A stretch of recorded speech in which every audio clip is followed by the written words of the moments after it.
आप सभी को मेरा प्यारा सा प्रणाम। मेरा नाम है नरेश मनवाल और स्वागत है आपका हमारे YouTube चैनल पहाड़ी हूँ मैं सुनीता मनवाल में। तो फ्रेंड्स, आज सुबह के 9 बजे से मैंने अपने आज दिन के ब्लॉग की शुरुआत की है। दिन के ब्लॉग की शुरुआत हुई हम दोनों के बहस के बीच में। सुनीता ने 4 से 5 दिन पहले एक सूट मेरे पास सिलने के लिए दी थी, जो मैं सिल के तो ले आया था, बट उसने जब उसको नापा तो उसका एक बाजू ढीला और एक बाजू छोटा निकल गया। तो इसी के चलते बहस इसमें उठी कि तुम औरों के कपड़े अच्छे सिलते हो, मेरे कपड़े बिल्कुल भी अच्छे नहीं सिलते हो। तो सबसे पहले भाई इसकी रिपेयरिंग करनी पड़ेगी, तब जाके ये मामला सुलझेगा भाई।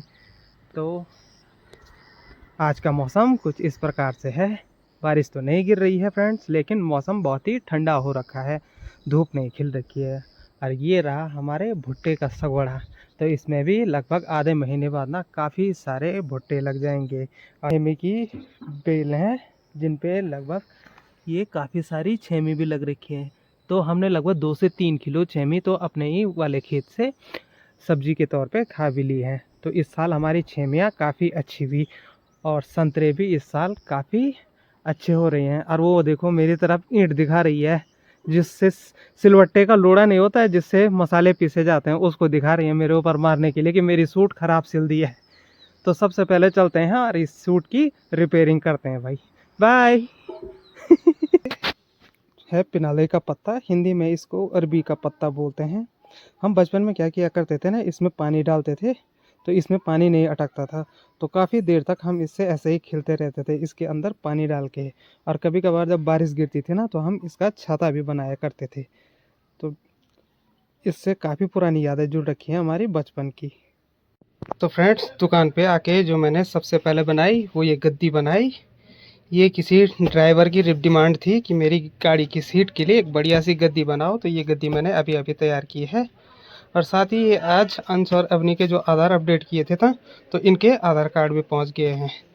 और ये रखा है यहाँ पे सुनीता का कुर्ता, तो ये लगभग कंप्लीट होने ही वाला है। यहाँ पे मैंने प्रेस गरम करने के लिए रखी है, तो जैसे ही प्रेस गरम हो जाएगी तो मैं इस कुर्ते पे प्रेस करूँगा, उसके बाद ये ओके हो जाएगा।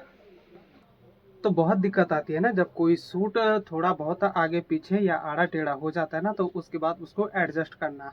क्योंकि अगर एक सिलाई भी अंदर बाहर हो जाए ना तो पूरे सूट की ऐसी की तैसी हो जाती है, यानी कि उसका पल्ला यहाँ से उधर यहाँ से वहाँ जा सकता है, यानी आउट ऑफ कंट्रोल जा सकता है। यानी एक पल्ला इस साइड जाएगा तो दूसरा इस साइड जाएगा, तो दोनों को लगभग बराबर एडजस्ट करना पड़ता है, उसके बाद ही ये काम किया जाता है। और फ्रेंड्स, मुझे कमेंट्स में आप ज़रूर बताना कि ये गद्दी मैंने कैसे बना रखी है।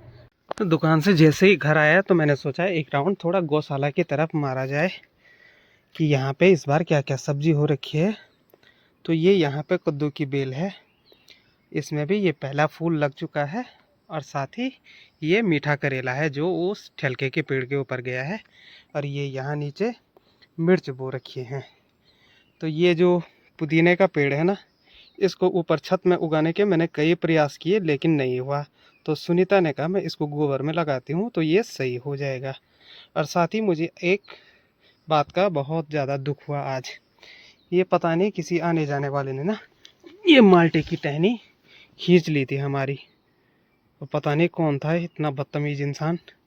देखिए कितने सारे संतरे लग रखे थे इस पे, भर भर के लगभग 1 2 3 4 5 6 7 8 संतरे थे इसी एक टहनी पे।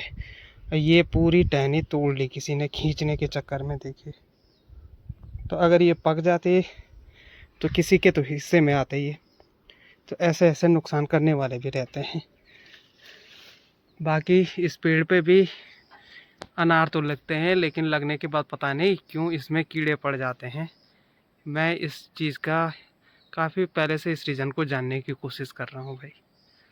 तो सूट तो फाइनली पहन लिया है, तो अब ठीक लग रहा है ना पहनने में? हाँ, अब ठीक है। पहले ये बाजू ना आपने एक छोटा कर रखा था, एक बड़ा कर रखा था, लेकिन अभी सही है, बिल्कुल अच्छा है, अच्छी बनी है सूट। धन्यवाद। परफेक्ट बन रखी है ना? हाँ, परफेक्ट बन रखी है। ठीक है भाई, खड़े होकर भी दिखाती हूँ। तो ये ऐसी फिटिंग आ रखी है सूट की, मस्त बन रखी है।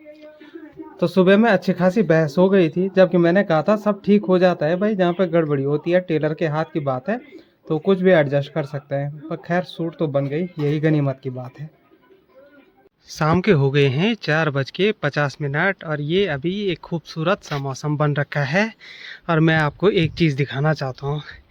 आज है सोमवार और सोमवार का रहता है इनका व्रत, लेकिन किसी भी एंगल से लग नहीं रहा कि आज व्रत होगा। इतने सारे दूध और केले, पूरा फ्राई पैन था ये अभी आधा हो गया है। तो किस एंगल से लग रहा है कि व्रत है भाई? तो क्या हुआ, भूख लगी? हो जाएगा इससे कुछ की। तो व्रत है कह के ये मिनी नाश्ता हो रहा है शाम के 4:50 का। तो भाई खुराक लेना भी अच्छी बात है, लेकिन इस लिमिट में लेना ये बहुत खतरनाक बात है।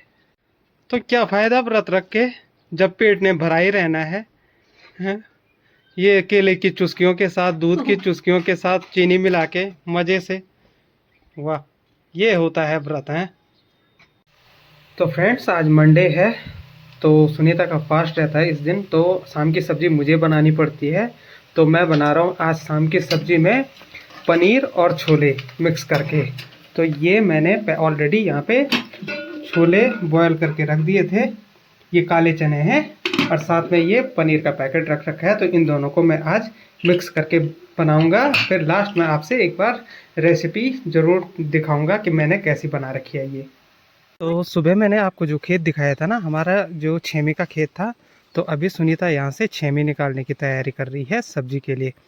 तो मैंने कहा था ना, इन पेड़ों पे बहुत जल्दी हमारी छेमियाँ लग गई थी, 2 से 3 किलो हमने पहले भी खा ली हैं। तो इस साल हमारी छेमी कुछ ज़्यादा ही जल्दी हुई भाई। तो ये वाले जो मैंने पेड़ आपको सुबह दिखाया था, इससे अभी छेमी तोड़ दी हैं। और अब नहीं दिखाना कितनी तोड़ी है अभी। तो ये रही, हम छेमी बोलते हैं इसको और हिंदी में फ्रासबिन बोलते हैं इसको। तो एक मुट्ठी निकाल दी है भाई। तो अब लास्ट में मैं दिखाऊंगा कि टोटल निकाल के कितनी हुई है ये। फ्रेंड्स फाइनली सारी की सारी छेमी तोड़ने के बाद ये इतनी छेमी निकली है हमारी। तो लगभग ना भी होंगी तो ये 1.5 किलो के करीब है भाई। तो लगभग 2 से 3 दिन की सब्जी का आराम से प्रबंध हो गया है हमारे खुद के सगोड़ों से। तो ये है सुनीता की मेहनत यहाँ पे, जो साग और सगोड़ों पे ढेर सारी मेहनत करती है भाई। तो फ्रेंड्स ये रेडी हो चुके हैं छोले और पनीर की सब्जी। तो कुछ ऐसी दिखाई दे रही है ये भी। तो हम पनीर को तेल में फ्राई नहीं करते हैं, बल्कि इनको ऐसे ही डालते हैं, क्योंकि हम सोचते हैं ना तेल में फ्राई करने के बाद पनीर गर्म हो जाता है वैसे में। तो हम ऐसे ही सिंपली बना लेते हैं। तो आप मुझे कमेंट में ज़रूर बताना कि आपको ये सब्ज़ी कैसी लगी देखने में। फाइनली सब्जी बनाने के बाद मैं कुछ देर के लिए आ गया था दुकान पे, क्योंकि जो सुबह का रिपेयरिंग का काम बच रखा था वो मेरा छूट रखा था। तो मैंने सोचा सबसे पहले उसी को कंप्लीट किया जाए। तो मैं आज का ब्लॉग यहीं पे समाप्त करता हूँ। कल मिलते हैं एक नए ब्लॉग के साथ।